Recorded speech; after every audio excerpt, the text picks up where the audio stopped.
ನಮಸ್ಕಾರ ಸ್ನೇಹಿತರೆ. Kannada big boss season 11 ಮೊದಲ ವಾರದ ಕ್ಯಾಪ್ಟನ್ಸಿ ಟಾಸ್ಕ್ ನೀಡಲಾಗಿದೆ. ಮೊದಲ ವಾರ ಮನೆಯ ಕ್ಯಾಪ್ಟನ್ ಆಗೋ ಸ್ಪರ್ಧಿಗಳಿಗೆ ಅತಿ ದೊಡ್ಡ ಅಧಿಕಾರ ನೀಡಿದೆ. ಬಿಗ್ ಬಾಸ್ 11ನೇ ಸೀಸನ್ ಆರಂಭವಾಗಿ ಮೊದಲ ವಾರ ಕಳೆಯುತ್ತಿದ್ದು ಫಸ್ಟ್ ಡೇ ಇಂದಲೇ ಜಗಳ ಶುರುವಾಗಿದೆ. ಸ್ವರ್ಗ ಮತ್ತು ನರಕ ಎಂದು ಮನೆ ಎರಡು ಭಾಗವಾಗಿದೆ. ಗೋಲ್ಡ್ ಸುರೇಶ್, ಮಾನಸ, ಅನುಷಾ, ಚೈತ್ರ ಕುಂದಾಪುರ, ಮೋಕ್ಷಿತಾ ಪೈ, ಶಿಶಿರ್ ಮತ್ತು ರಂಜಿತ್ ನರಕದಲ್ಲಿದ್ದಾರೆ. ಸ್ವರ್ಗದಲ್ಲಿರುವ ನಿವಾಸಿಗಳಿಗೆ ಹೆಚ್ಚು ಸೌಲಭ್ಯಗಳು ಸಿಗುತ್ತವೆ. ನರಕ ನಿವಾಸಿಗಳಿಗೆ ಕಡಿಮೆ ಸೌಲಭ್ಯಗಳು ಸಿಗುತ್ತವೆ. ಬಿಗ್ ಬಾಸ್ ಮನೆಯಲ್ಲಿ ಕ್ಯಾಪ್ಟನ್ ಆಗೋ ಸ್ಪರ್ಧಿಗೆ ವಿಶೇಷ ರೂಮ್ ಸಿಗುತ್ತದೆ. ಹಾಗೆಯೇ ಮನೆಯ ಎಲ್ಲಾ ಚಟುವಟಿಕೆಗಳನ್ನು ನೋಡಿಕೊಳ್ಳಬೇಕಾಗುತ್ತದೆ. ಇಡೀ ಒಂದು ವಾರ ಯಾರಿಗೆ ಯಾವ ಕೆಲಸಗಳನ್ನು ನೀಡಬೇಕು, ಎಷ್ಟು ಅಡುಗೆ ಮಾಡಬೇಕು ಸೇರಿದಂತೆ ಎಲ್ಲಾ ಜವಾಬ್ದಾರಿಗಳು ಕ್ಯಾಪ್ಟನ್ ಮೇಲಿರುತ್ತವೆ. ಹಾಗೆಯೇ ಕ್ಯಾಪ್ಟನ್ ಮುಂದಿನ ವಾರದ ನಾಮಿನೇಷನ್ ಇಂದ ಪಾರಾಗುತ್ತಾರೆ. ಆದ್ರೆ 11ನೇ ಸೀಸನ್ನ ಮೊದಲ ಕ್ಯಾಪ್ಟನ್ಗೆ ಬಿಗ್ ಬಾಸ್ ಅತಿ ದೊಡ್ಡ ಹಾಗೂ ವಿಶೇಷ ಅಧಿಕಾರವನ್ನು ನೀಡಲಾಗಿದೆ.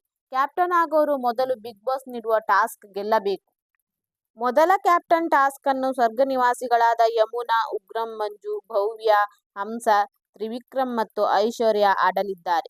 ಆಟದಲ್ಲಿ ಇನ್ನುಳಿದ ಸ್ಪರ್ಧಿಗಳ ಸಹಾಯ ಪಡೆದುಕೊಳ್ಳಬಹುದು. ಆದರೆ ಸಹಾಯ ಮಾಡಿದ್ರೆ ನಮಗೇನು ಲಾಭ ಎಂದು ನರಕದಲ್ಲಿರೋ ಸ್ಪರ್ಧಿಗಳು ಕೇಳಿದ್ದಾರೆ. ಕ್ಯಾಪ್ಟನ್ಸಿ ಟಾಸ್ಕ್ ನಲ್ಲಿರೋ ಸ್ಪರ್ಧಿಗಳು ನರಕವಾಸಿಯ ಒಬ್ಬರನ್ನು ಸೇರಿಕೊಂಡು ಆಡಬೇಕಿದೆ. ಆಯ್ಕೆಯಾಗುವ ಕ್ಯಾಪ್ಟನ್ಗೆ ಮೊದಲ ಅಡ್ವಾಂಟೇಜ್ ಸಿಗಲಿದೆ. ಬಿಗ್ ಬಾಸ್ ನೀಡಿರುವ ಈ ವಿಶೇಷ ಅಧಿಕಾರ ಏನು ಅಂತ ನೋಡೋಣ ಬನ್ನಿ. ಈ ವಾರ ಆಯ್ಕೆಯಾಗುವ ಕ್ಯಾಪ್ಟನ್ಗೆ ಸ್ವರ್ಗ ಮತ್ತು ನರಕವಾಸಿಗಳು ಅದಲು ಬದಲು ಮಾಡುವ ಅಧಿಕಾರ ನೀಡಲಾಗಿದೆ. ತನ್ನ ಗೆಲುವಿಗೆ ಸಹಾಯ ಮಾಡಿರುವ ನರಕವಾಸಿಯನ್ನು ಕರೆದುಕೊಂಡು ಬರುವ ಸಾಧ್ಯತೆ ಹೆಚ್ಚಿರುತ್ತದೆ. ಆದರೆ ಯಾರನ್ನು ಸ್ವರ್ಗದಿಂದ ನರಕಕ್ಕೆ ಕಳುಹಿಸುತ್ತಾರೆ ಎಂಬುದರ ಬಗ್ಗೆ ಕುತೂಹಲ ಮೂಡಿಸಿದೆ.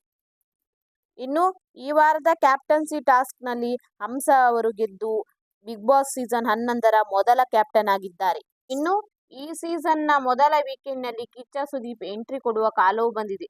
ಶನಿವಾರ ಹಾಗೂ ಭಾನುವಾರ 2 ದಿನ ಕಿಚ್ಚ ಸುದೀಪ್ ಬಿಗ್ ಬಾಸ್ ಮನೆಯೊಳಗಿರುವ ಸ್ಪರ್ಧಿಗಳ ಮುಂದೆ ಪ್ರತ್ಯಕ್ಷ ಆಗುತ್ತಾರೆ. ತಪ್ಪು ಮಾಡಿದವರಿಗೆ ಬುದ್ಧಿ ಹೇಳುತ್ತಾರೆ.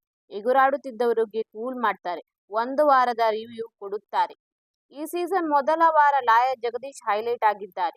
ಸ್ವರ್ಗದವರನ್ನು ಬಿಟ್ಟಿಲ್ಲ, ನರಕದವರನ್ನು ಬಿಟ್ಟಿಲ್ಲ, ಒಬ್ಬೊಬ್ಬರನ್ನು ಹುಡುಕಿಕೊಂಡು ಹೋಗಿ ಕಾಡಿದ್ದಾರೆ.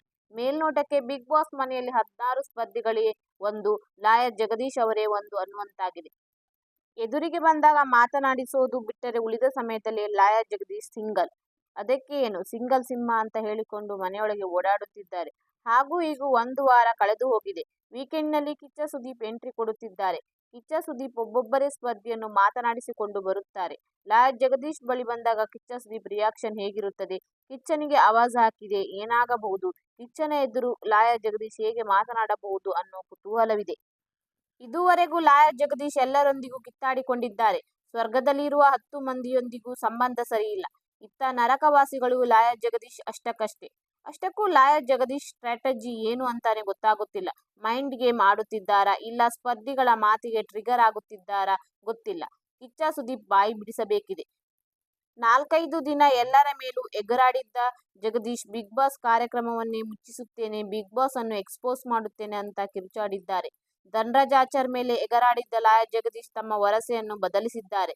ಬಿಗ್ ಬಾಸ್ ಮುಂದೆ ಕ್ಷಮೆ ಕೇಳಿದ್ದಾರೆ. ಒಂದಿಷ್ಟು ಹೊತ್ತು ಸೈಲೆಂಟ್ ಆಗಿದ್ದವರು ಮತ್ತೆ ಎಗರಾಡಿದ್ದಾರೆ. ಧನ್ರಾಜ್ ಬಳಿಕ ಈಗ ಉಗ್ರಂ ಮಂಜು ವಿರುದ್ಧ ತಿರುಗಿ ಬಿದ್ದಿದ್ದಾರೆ. ಕ್ಯಾಪ್ಟನ್ಸಿ ವಿಚಾರಕ್ಕೆ ಉಗ್ರಂ ಮಂಜು ವಿರುದ್ಧ ಕಿಡಿಕಾರಿದ್ದಾರೆ. ಸಿಂಡಿಕೇಟ್ ಮಾಡಿಕೊಂಡು ಗೇಮ್ ಆಡುತ್ತಿದ್ದಾರೆ ಅಂತ ಉಗ್ರಂ ಮಂಜು ವಿರುದ್ಧ ತಿರುಗಿ ಬಿದ್ದಿದ್ದರು. ಮತ್ತೆ ಕೆಲವೇ ಕ್ಷಣದಲ್ಲಿ ಎಲ್ಲರಿಗೂ ಕ್ಷಮೆ ಕೇಳಿದ್ದಾರೆ. ಒಂದು ಹಂತದಲ್ಲಿ ಬಿಗ್ ಬಾಸ್ ಮನೆಯಿಂದ ಹೊರ ಹೋಗುತ್ತೇನೆ ಅಂತಾನೂ ಹೊರಟು ನಿಂತಿದ್ದರು. ಈಗ ಇರುವ ಪ್ರಶ್ನೆ, ವೀಕೆಂಡ್ ನಲ್ಲಿ ಲಾಯರ್ ಜಗದೀಶ್ ಅವರನ್ನು ಕಿಚ್ಚ ಸುದೀಪ್ ಹೇಗೆ ಹ್ಯಾಂಡಲ್ ಮಾಡುತ್ತಾರೆ?